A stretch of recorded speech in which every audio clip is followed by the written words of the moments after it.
为着要替一寡经济弱势家庭改善因徛家漏水破空种种的问题，家己关总工会即阵有串联做水电的、做油漆的、装潢，抑个营造等8个工会组成一个志工团，募一寡资源，替一寡较歹过日的弱势家庭，甲因的徛家翻好新，改善因的生活品质。志工一手一手甲厝遐拆落来，漏水的厝顶修理过后，搁用铁材钉接好势，才搁搭起来。经过半个月的修整，这间厝搭起来总算较好势啊！厝主是真欢喜。我想只1、2年尔。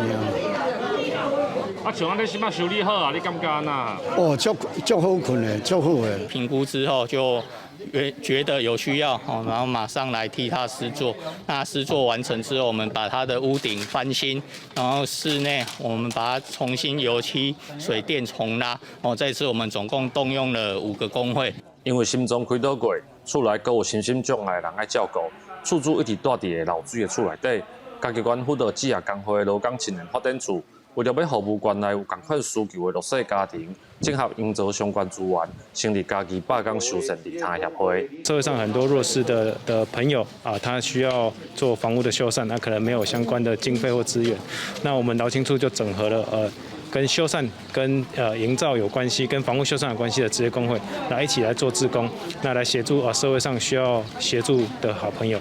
协会表示，家己关过去弱势家庭若是有整修主体的需求，拢会透过转介，等国内专门的团队来协助。即马家己关有家己的团队提供协助会更较紧，也毋过进前的经费拢是靠县内人脉基金来支持。我希望民间的力量会当到相挺，协助改善弱势家庭大的问题。